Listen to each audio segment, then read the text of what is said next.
નમસ્કાર વિદ્યાર્થી મિત્રો, હું વિપુલ પ્રજાપતિ દીપ ક્લાસીસ એન્ડ પરિવાર વતી આપ સર્વેનું હાર્દિક સ્વાગત કરું છું. વિદ્યાર્થી મિત્રો, આજે આપણે સાયન્સના એમસીક્યુ સોલ્વ કરીશું. તો વિજ્ઞાન સ્પર્ધાત્મક પરીક્ષાની જે પણ વિદ્યાર્થીઓ તૈયારી કરતા હોય એ દરેક વિદ્યાર્થીને તમે શેર કરો, લાઈક કરો અને ચેનલને સબસ્ક્રાઇબ કરો. બરાબર, ઘણા બધા વિદ્યાર્થીઓ સુધી આ એમસીક્યુ પહોંચે અને આ જ રીતે આપણે એમસીક્યુની સિરીઝ યુટ્યુબ પર આપણે મૂકવાના છીએ. તો દરેક વિદ્યાર્થી આની સાથે આ ચેનલ સાથે જોડાય એ અપેક્ષા. વિદ્યાર્થી મિત્રો, આપણે સાયન્સનો પહેલો એમસીક્યુ અહીંયા સ્ટાર્ટ કરી રહ્યા છીએ. તો સાયન્સનો પહેલો એમસીક્યુ છે વિદ્યાર્થી મિત્રો અહીંયા કે પરમાણુ દળાંકની ગણતરીમાં કોની સંખ્યાને ગણવામાં આવે છે. પહેલો પ્રશ્ન જોરદાર પ્રશ્ન છે વિદ્યાર્થી મિત્રો. પરમાણુ આપણી ટેલિગ્રામ ચેનલ પણ અહીંયા છે, તો તમે ટેલિગ્રામ ચેનલ સાથે પણ જોડાઈ શકો છો. બરાબર છે વિદ્યાર્થી મિત્રો, અહીંયા તમને પહેલો પ્રશ્ન છે કે પરમાણુ દળાંકની ગણતરીમાં કોની સંખ્યાને ગણવામાં આવે છે. વિદ્યાર્થી મિત્રો, પરમાણુ દળાંકની વ્યાખ્યા શું છે? તો પરમાણુ દળાંકની વ્યાખ્યા એવી છે કે પરમાણુ દળાંક કોને કહેવાય? તો પ્રોટોન પ્લસ ન્યુટ્રોનની સંખ્યા કેન્દ્રમાં રહેલા કોઈપણ તત્વના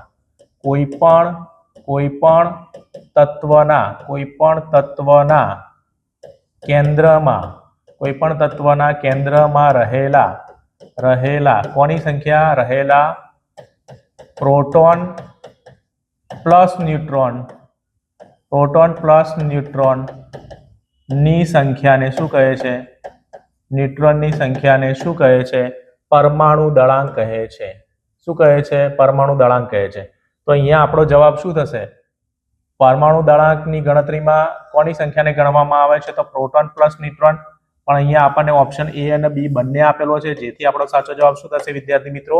એ અને બી બંને, પ્રોટોન પ્લસ ન્યુટ્રોન બંનેને ગણવામાં આવે છે. ચલો સરસ, પહેલા એમસીક્યુ નો બહુ સાચો એવો જવાબ મળી ગયો છે આપણને. હવે આપણે નેક્સ્ટ તરફ જઈશું. નેક્સ્ટમાં છે કે વિદ્યાર્થી મિત્રો, જો આ જ પ્રકારના તમારે એમસીક્યુ નું સોલ્યુશન જોઈતું હોય તો તમે ગૂગલ અથવા ક્રોમમાં જઈ અહીંયા વેબસાઇટ જ્યાં સર્ચ કરવાની હોય ત્યાં deepclass.in લખશો ત્યારે સરનો આ પ્રકારનો ફોટો આવશે અને એક ચેનલ આવશે, એક વેબસાઇટ આવશે અને વેબસાઇટ પર તમારે રજીસ્ટ્રેશન કઈ રીતનું કરવાનું રહેશે એ નેક્સ્ટ સ્લાઇડમાં આપણે જોઈ લઈએ કે રજીસ્ટ્રેશન કઈ રીતનું કરવાનું રહેશે. તો વિદ્યાર્થી મિત્રો, એની નીચે આ પ્રકારનું એક રજીસ્ટ્રેશન કરવાનું રહેશે, જ્યાં તમારું ફૂલ name, email address, mobile number અને પાસવર્ડ આ સાચું જ લખવાનું રહેશે. તો જ તમારું રજીસ્ટ્રેશન માન્ય ગણાશે અને તમારે આ રીતે કોર્સ ખરીદવાનો રહેશે. લોગિન ત્યારે તમે કરી શકશો જ્યારે તમારો પાસવર્ડ, મોબાઈલ નંબર ને બધું સાચું હોય ત્યારે. આપણે અહીંયા ઉત્તરાયણ ઓફર માટે એક સરસ મજાનું લોન્ચિંગ લઈને આવી રહ્યા છીએ. મેથ્સ અને રિઝનિંગનો કોર્સ જે છે, મેથ્સ અને રિઝનિંગના કોર્સ સાથે આપણે સાયન્સનો કોર્સ તદ્દન ફ્રી આપી રહ્યા છીએ. મેથ્સ અને રિઝનિંગના 40 લેક્ચર, એટલે કે 40 ચેપ્ટર અને વિજ્ઞાનના જે પણ ચેપ્ટર છે બધા જ ચેપ્ટર આપણે અહીંયા ફ્રી આપી રહ્યા છીએ. અને આ કોર્સ સાથે જોડાવા માટે ટેલિગ્રામ ચેનલ આપણી અહીંયા છે, પ્લસ કે બીજો અહીંયા આપણો વોટ્સઅપ નંબર પણ આપેલો છે. તો તમે વોટ્સઅપ નંબરથી પણ સીધો હાઈ વિપુલ સર એવો મેસેજ તમે કરી શકો છો.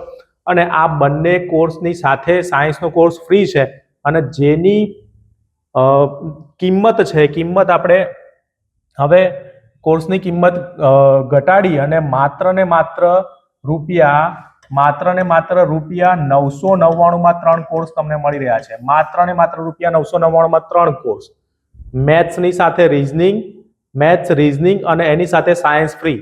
આમ કોર્સની પ્રાઇસ હતી વિદ્યાર્થી મિત્રો, કોર્સની પ્રાઇસ છે 2600 રૂપિયા, જે ઘટાડીને માત્ર ઉત્તરાયણ ઓફરમાં તમને રૂપિયા 999 માં મળી રહ્યો છે. તો દરેક વિદ્યાર્થીઓ સુધી પહોંચાડશો જે પીએસઆઈ કોન્સ્ટેબલની તૈયારી કરતા હોય, દોડ જેની બી પાસ થઈ ગઈ હોય અથવા હવે થોડાક સમયમાં દોડ પતી જશે, તો દરેક વિદ્યાર્થી સુધી પહોંચાડો, દરેક વિદ્યાર્થી આની સાથે જોડાય એવી અપેક્ષા. ચલો નેક્સ્ટ આપણે આગળ વધીએ કે કોર્સની ચર્ચા આપણે અહીંયા કરી લીધેલી છે અને વોટ્સઅપ નંબર અને ટેલિગ્રામ પણ આપણે આપેલું છે. ચલો વિદ્યાર્થી મિત્રો, હવે અહીંયા કે પ્રશ્નો તરફ જઈએ. તો કે પ્રશ્નમાં એવું છે કે હાઇડ્રોજન બોમ્બની બનાવટ કયા સિદ્ધાંતને આધારિત છે? પ્રશ્ન એવો છે વિદ્યાર્થી મિત્રો કે હાઇડ્રોજન બોમ્બની બનાવટ કયા સિદ્ધાંતને આધારિત છે? તો તમને અહીંયા 4 ઓપ્શન આપેલા છે: પરમાણુ સંલયન, પરમાણુ વિખંડન, પરમાણુ ઉર્જા અને એક પણ નહીં. વિદ્યાર્થી મિત્રો, સાચો જવાબ શું હશે? બરાબર છે, જેને વાંચ્યું હશે આ જ રીતે વિજ્ઞાનના ચેપ્ટરની અંદર આ બધી જ તમામ પ્રકારની માહિતી તમને ત્યાં એક્સપ્લેન કરવામાં આવશે અને જેનો સાચો જવાબ અહીંયા આવી રહ્યો છે પરમાણુ સંલયન. આપણે ખાલી ચેપ્ટરનો એક ડેમો લીધેલો છે, ચેપ્ટરમાંથી જ એમસીક્યુ લીધેલા છે કે આ રીતના એમસીક્યુ આવશે અને એમસીક્યુ પહેલા થિયરી ભણીશું પછી એમસીક્યુ ભણીશું. એ રીતે આપણે વિજ્ઞાનના કોર્સને ભણવાનું છે અને એ પણ ગણિત અને રીઝનિંગના કોર્સની સાથે આપણો સાયન્સનો કોર્સ ફ્રી છે સ્પર્ધાત્મક પરીક્ષા માટે. તો અહીંયા સાચો જવાબ શું આવશે? હાઇડ્રોજન બોમ્બની બનાવટમાં કયા સિદ્ધાંતને આધારિત હોય છે? તો કે પરમાણુ સંલયનના સિદ્ધાંતને આધારિત હોય છે. નેક્સ્ટ આપણે આગળ વધીએ ત્રીજા પ્રશ્ન તરફ કે થોરિયમ. ત્રીજો પ્રશ્ન આવો છે કે થોરિયમની મુખ્ય ખનિજ કઈ છે? તમે બધા વિજ્ઞાનને સારું એવું વાંચ્યું હશે તો તમને જવાબ આવડતો હશે. ચલો, થોરિયમ, અહીંયા તમને ધાતુ આપી છે કે થોરિયમની મુખ્ય ખનિજ કઈ છે? ઓપ્શન આપી છે મોનોઝાઇટ, યુરેનિયમ, બેરેલિયમ અને સોડિયમ. વિદ્યાર્થી મિત્રો સાચો જવાબ શું હશે?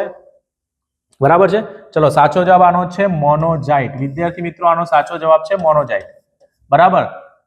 થોરિયમની મુખ્ય ખનિજ કઈ છે? તો થોરિયમની મુખ્ય ખનિજ છે મોનોઝાઇટ.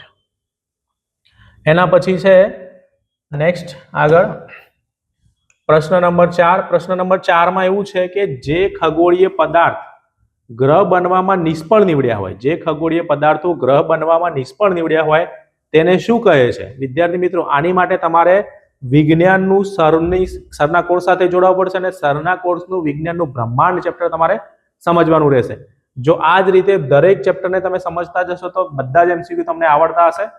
ચલો, અહીંયા શું છે? જે ખગોળીય પદાર્થો ગ્રહ બનવામાં નિષ્ફળ નીવડ્યા હોય તેને શું કહે છે? તો તેને શું કહે છે? લઘુ ગ્રહો કહે છે. શું કહે છે? લઘુ ગ્રહો કહે છે. સાચો જવાબ વિદ્યાર્થી મિત્રો શું છે? લઘુ ગ્રહો છે. જે ખગોળીય પદાર્થો ગ્રહ બનવામાં નિષ્ફળ નીવડ્યા હોય તેને શું કહે છે? તો તેને લઘુ ગ્રહો કહે છે. નેક્સ્ટ આપણે આગળ વધીએ કે 5મા નંબરમાં પ્રશ્ન એવો છે કે લઘુ ગ્રહોમાં સૌથી મોટો અને સૌથી પહેલો શોધાયેલો લઘુ ગ્રહ કયો છે? લઘુ ગ્રહોમાં સૌથી મોટો શું પૂછ્યું છે? લઘુ ગ્રહોમાં સૌથી મોટો અને સૌથી પહેલો શોધાયેલો લઘુ ગ્રહ કયો છે? હમણાં એવું કીધું કે ગ્રહ બનવામાં નિષ્ફળ નીવડેલા હોય એને આપણે શું કહીએ છીએ? તેને લઘુ ગ્રહો કહે છે. પણ લઘુ ગ્રહમાં પણ સૌથી પહેલો અને સૌથી મોટો અને સૌથી પહેલો શોધાયેલો લઘુ ગ્રહ કયો છે? તો એ છે સિરીસ છે. કયો છે? સિરીસ. કયો આવશે? સિરીસ. વિદ્યાર્થી મિત્રો ચલો એના પછી નેક્સ્ટ આપણે આગળ પ્રશ્ન નંબર 6. સૌથી તેજસ્વી લઘુગ્રહ કયો છે? સૌથી તેજસ્વી લઘુગ્રહ કયો છે? વિદ્યાર્થી મિત્રો તમે જવાબ આપી શકો છો. વેસ્ટા, સિરીસ, નેરીડ અને સેરોન.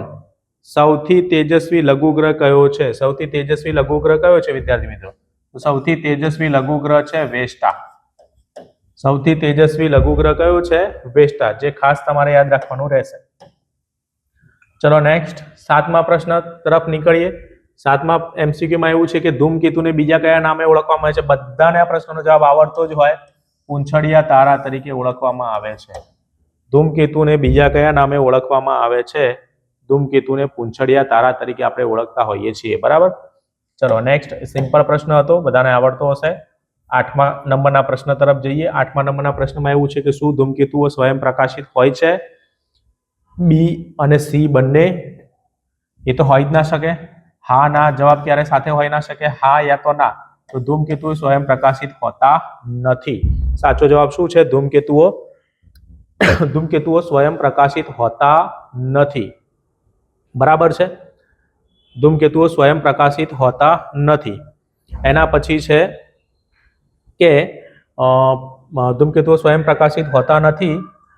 નેક્સ્ટ પ્રશ્ન તરફ જઈએ આપણે કે પ્રશ્ન નંબર 9માં શું છે? વિદ્યાર્થી મિત્રો પ્રશ્ન નંબર 9. પ્રશ્ન નંબર 9માં એવું છે કે હેલીના ધૂમકેતુનો આવર્તકાળ કેટલા વર્ષનો હોય છે? હેલીના ધૂમકેતુનો આવર્તકાળ કેટલા વર્ષનો હોય છે?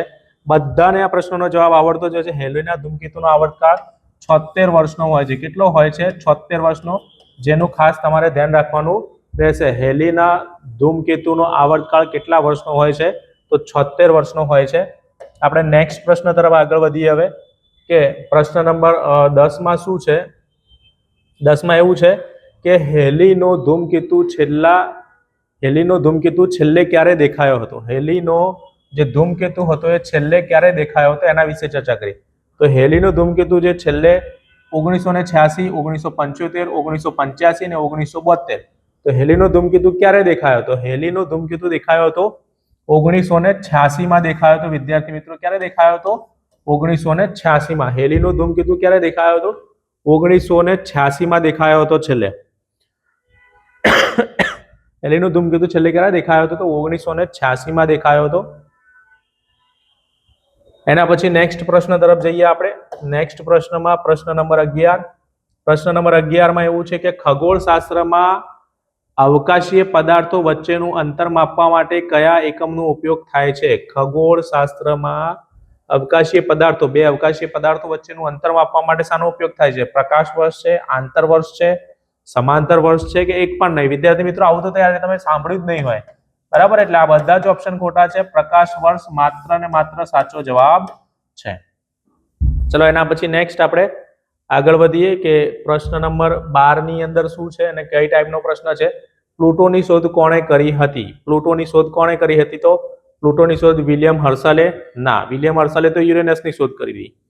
Thomas Roe? ના. કલાર્ડ ટોમેઓ? કલાર્ડ ટોમેઓ હોઈ શકે છે. ગાલેએ? ના હોઈ શકે. તો કલાર્ડ ટોમેઓ સાચો જવાબ છે વિદ્યાર્થી મિત્રો. કલાર્ડ ટોમેઓ એ શાની શોધ કરી હતી? કલાર્ડ ટોમેઓએ પ્લુટોની શોધ કરી હતી. વિદ્યાર્થી મિત્રો કલાર્ડ ટોમેઓએ શાની શોધ કરી હતી? તો કલાર્ડ ટોમેઓએ પ્લુટોની શોધ કરી હતી. એના પછી પ્રશ્ન નંબર નેક્સ્ટ પ્રશ્ન નંબર 13 તરફ આગળ વધીએ. પ્રશ્ન નંબર 13 માં એવું છે કે નાના ગ્રહ તરીકે કયા ગ્રહને ઓળખવામાં આવે છે? વિદ્યાર્થી મિત્રો નાના ગ્રહ તરીકે કયા ગ્રહને ઓળખવામાં આવે છે? નાનો ગ્રહ પ્લુટો, નેપચ્યુન, યુરેનસ કે ઉપગ્રહ? કોને ઓળખવામાં આવે છે? ગ્રહની વાત છે એટલે ઉપગ્રહ તો આવશે જ નહીં. ઉપગ્રહ તો આવશે જ નહીં. 3 ગ્રહો વધ્યા, પ્લુટો, નેપચ્યુન અને યુરેનસ. નાના ગ્રહ તરીકે માત્ર ને માત્ર પ્લુટોને ઓળખવામાં આવે છે, જેનું ખાસ ધ્યાન આપવું વિદ્યાર્થી મિત્રો. કોને ઓળખવામાં આવે છે? પ્લુટોને. નાના ગ્રહ તરીકે કોને ઓળખવામાં આવે છે? પ્લુટોને. પરીક્ષાની દ્રષ્ટિએ ઇમ્પોર્ટન્ટ પ્રશ્નો પીએસઆઈ કોન્સ્ટેબલ બધે પરીક્ષાઓ માટે આપણે લઈ રહ્યા છીએ, જેનું ખાસ ધ્યાન આપવું. એના પછી છે કે સૂર્યમંડળમાં સૌથી દૂરનો ગ્રહ કયો છે? વિદ્યાર્થી મિત્રો સૂર્યમંડળમાં સૌથી દૂરનો ગ્રહ કયો છે? તો તમને ખબર જ હશે, બુસુકુ, મંગુસાઈ અને પ્લુ. પ્લુ એટલે પ્લુટો. તો સૌથી દૂરનો ગ્રહ કયો છે? તો કે પ્લુટો છે વિદ્યાર્થી મિત્રો. તમને શોર્ટકટ કી ખબર હશે, બુ, સુ, પુ, મંગુ, સાય ને પ્લુ. બુ એટલે બુધ, સુ એટલે શુક્ર, પુ એટલે પૃથ્વી, મ એટલે મંગળ, ગુ એટલે ગુરુ. આ રીતે તમે યાદ રાખેલું હશે. તો સૌથી છેલ્લા તમે બોલો છો પ્લુ. પ્લુ એટલે પ્લુટો. તો સૌથી દૂરનો ગ્રહ, સૂર્યમંડળમાં સૌથી દૂરનો ગ્રહ કયો છે? તો પ્લુટો સાચો જવાબ થશે. ચલો એના પછી નેક્સ્ટ કે અંધારિયા ગ્રહ તરીકે કયા ગ્રહને ઓળખવામાં આવે છે? વેસ્ટાને, સિરિસને, નેરીડને અને પ્લુટોને. વિદ્યાર્થી મિત્રો અહીંયા આ તો બધા શું છે? આ બધા ગ્રહો થોડા છે. આ તો બધા ગ્રહો છે જ નહીં. ગ્રહોમાં ખાલી વધ્યો પ્લુટો. તો સાચો જવાબ શું થયો? પ્લુટો. અંધારિયા ગ્રહ તરીકે કયા ગ્રહને ઓળખવામાં આવે છે? તો શું આવશે? પ્લુટો. વેસ્ટા, સિરિસ, નેરીડ એ બધા શું છે? તો બધા ઉપગ્રહો છે. સમજાય છે મારી વાત? તો બરાબર. ચલો એના પછી નેક્સ્ટ પ્રશ્ન નંબર 16. પ્રશ્ન નંબર 16 માં પાર્થિવ, ભૌતિક તથા મૃત્યુના ગ્રહ તરીકે કયા ગ્રહને ઓળખવામાં આવે છે? પાર્થિવ, ભૌતિક તથા મૃત્યુના ગ્રહ તરીકે કયા ગ્રહને ઓળખવામાં આવે છે? તો એ પણ પ્લુટો જ આવે છે. વિદ્યાર્થી મિત્રો શું આવશે? પાર્થિવ, ભૌતિક અને મૃત્યુના ગ્રહ તરીકે કયા ગ્રહને ઓળખવામાં આવે છે? પ્લુટો ગ્રહને ઓળખવામાં આવે છે. એના પછી નેક્સ્ટ નંબર 17. Question number 17. પ્લુટોને એકમાત્ર ઉપગ્રહ કયો છે? પ્રશ્ન છે કે પ્લુટોને એકમાત્ર ઉપગ્રહ કયો છે? તો પ્લુટોનો ઉપગ્રહ વેસ્ટા? ના, વેસ્ટા નથી, સિરીઝ પણ નથી ને. તો પ્લુટોનો ઉપગ્રહ આવશે સેરોન. પ્લુટોનો ઉપગ્રહ કયો છે? એકમાત્ર ઉપગ્રહ છે પ્લુટોનો. એકમાત્ર ઉપગ્રહ છે જે છે સેરોન. પ્લુટોનો એકમાત્ર ઉપગ્રહ છે સેરોન. એના પછી આવશે નેક્સ્ટ પ્રશ્ન 18 નંબર. પ્લુટોની માન્યતા ક્યારે રદ કરવામાં આવી હતી? વિદ્યાર્થી મિત્રો અહીંયા પ્લુટો જે છે એ બુસુપુ, મંગુસાઈ અને પ્લુ હતું કે નહીં? તો યુરેનસની જે કક્ષા હતી, યુરેનસની ભ્રમણ કક્ષા, એને આમ પ્લુટો જે છે આમ ઓળંગતો હતો. એટલે 2 વાર એને ક્રોસ કરતો હતો, જેના કારણે પ્લુટોની માન્યતા એટલે પ્લુટોને ગ્રહ તરીકે રદ કરવામાં આવે છે. અને એ ક્યારે રદ કરવામાં આવ્યો? તો વર્ષ 2006 માં રદ કરવામાં આવે છે, જેને ખાસ ધ્યાન રાખવું. બધા ગ્રહો બ્રહ્માંડની અંદર ગોળ ગોળ ગોળ ફરતા હોય એ તમારે જોવું હોય તો આપણો પૂરો વિડીયો આ કોર્સ સાથે ખરીદશો તો એની અંદર તમને જોવા મળી જશે. ચલો વિદ્યાર્થી મિત્રો, નેક્સ્ટ આપણે આગળ વધીએ કે પ્રશ્ન નંબર 19માં જવાબ શું છે? કીમોથેરાપી કયા રોગની સારવાર માટે ઉપયોગમાં લેવાય છે? કીમોથેરાપી કયા રોગની સારવાર માટે ઉપયોગમાં લેવાય છે? તો ઓપ્શન છે AIDS, heart attack, cirrhosis of liver અને લાસ્ટ ઓપ્શન છે કેન્સર. તો કીમોથેરાપી કેન્સર માટે ઉપયોગમાં લેવાય છે, જે દરેકે ધ્યાન રાખવાનું રહેશે. સાચો જવાબ છે વિદ્યાર્થી મિત્રો કેન્સર. અહીંયા ઉતાવળમાં કોઈ બીજો જવાબ ટીક કરવો નહીં, બરાબર છે. ચલો નેક્સ્ટ આગળ વધીએ કે પ્રશ્ન નંબર 20માં શું છે? પ્રશ્ન નંબર 20માં એવું છે કે રાસાયણિક તત્વોની સંજ્ઞા આપેલી છે, તે પૈકી કઈ સંજ્ઞા સાચી છે એવું પૂછ્યું છે. વિદ્યાર્થી મિત્રો, અહીંયા સોનું એટલે એજી, જે ખોટું છે. સોનું એટલે તો શું થાય? સોનાની સાચી સંજ્ઞા થશે એયુ અને ચાંદીની સાચી સંજ્ઞા થશે એજી. એટલે એ તો બંનેની તદ્દન ખોટી જ આપેલી છે. સોનું અને ચાંદીની બંનેની તદ્દન ખોટી આપેલી છે. સોનુની સાચી સંજ્ઞા શું થશે? એયુ થશે. ચાંદી જે છે એની સાચી સંજ્ઞા થશે એજી. પોટેશિયમની પણ અહીંયા ખોટી આપેલી છે. પોટેશિયમમાં એચ ના આવે, પોટેશિયમની સંજ્ઞા કે છે, જેથી પોટેશિયમની પણ ખોટી છે. લિથિયમ એલાઈ જે સાચી સંજ્ઞા આપેલી છે. તો આમાં માત્ર ને માત્ર સાચો જવાબ થશે લિથિયમ એલાઈ. રાસાયણિક તત્વો જે નીચે આપેલા હતા એની સામેની સંજ્ઞા પણ આપેલી હતી, તો સંજ્ઞામાંથી કઈ સંજ્ઞા સાચી છે? એનો સાચો જવાબ થશે લિથિયમ એલાઈ. નેક્સ્ટ આપણે આગળ વધીએ પ્રશ્ન નંબર 21. પ્રશ્ન નંબર 21માં એવું કહે છે કે જીભ આવી હોય, એટલે કે મોંમાં ચાંદી પડી હોય, જીભ ઉપર ચાંદીઓ પડી હોય, તો કયું વિટામિન લેવું પડે છે? Vitamin B complex, vitamin A, vitamin K, vitamin E. તો વિદ્યાર્થી મિત્રો, આ તો બધાને પ્રશ્ન આવડતો જ હશે, કારણ કે આનો સાચો જવાબ છે વિટામિન બી કોમ્પ્લેક્સ. શાની ગોળી લેવામાં આવે? Vitamin B complex. બધાને જીભ આવે એટલે મેડિકલમાં જઈને આ ટેબ્લેટ લેતા હોય છે, એટલે વિટામિન બી કોમ્પ્લેક્સ સાચો જવાબ થશે. એના પછી છે કે ગ્લુકોમા. ગ્લુકોમા માનવ શરીરના કયા અંગને લગતો રોગ છે? ગ્લુકોમા માનવ શરીરના કયા અંગને લગતો રોગ છે? તો કયા અંગને લગતો રોગ છે? ઓપ્શન એ ફેફસા, આંખ, કાન અને હૃદય. આ 4 ઓપ્શન આપેલા છે, પણ ગ્લુકોમા છે એ આંખને લગતો રોગ છે, જેનું ખાસ ધ્યાન રાખવું. તો આ શામાં થતો હોય છે? તો આંખમાં થતો હોય છે.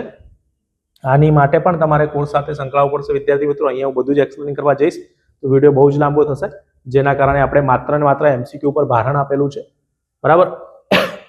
ચલો એના પછી નેક્સ્ટ કે ઓક્ટોપસને કેટલા હાડકાં હોય છે? વિદ્યાર્થી મિત્રો, ઓક્ટોપસને કેટલા હાડકાં હોય છે? 0, 8, 5 કે 7?